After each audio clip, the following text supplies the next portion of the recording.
So anyways, let's take a look, and we'll start from the center. And isn't it interesting that in what's depicted as the North Polar region, it looks like we do have land. We have a very significant land mass there. Now, is it under the ice? Was there not any ice there? How exactly were they able to chart this?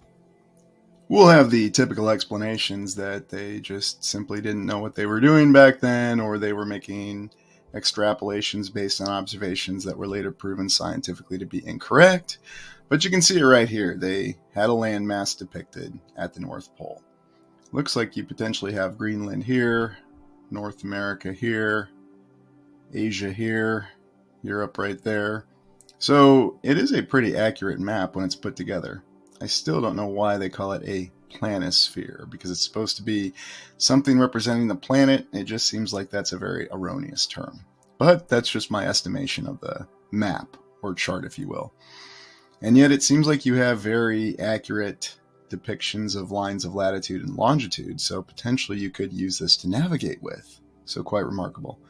Looking at what was still the New World at that time, as they called it, supposedly, if we go off the historical narrative, we see Florida and the Caribbean, and all the way down Isthmus of Panama connecting to South America. And when we explore down to South America, we see that they depict the Cape Horn almost connecting with the landmass that we know to be Antarctica.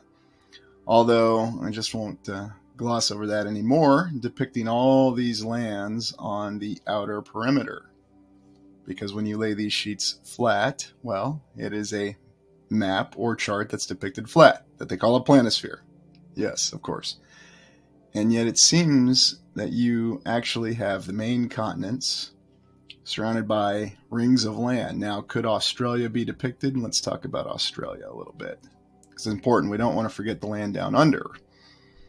So would it potentially be over here? Is this it? Did they just not know?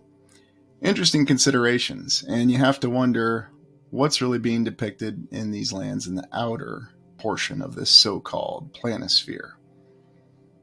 It's very fascinating. And of course, that's why the modern historical and scientific interpretations will tell us that no, this is not a passageway or a channel leading to other lands, and no, this is not a flat map, and our realm is not a disk. It's very clearly a sphere. Don't make us tell you again, okay? It's been scientifically proven. Don't mind the fact that the images are very inconsistent. So in any event, take it for what it is, make your own conclusions, but it is a very remarkable map, and the overall depiction of the entire land, at least as we know or understand it, is remarkable.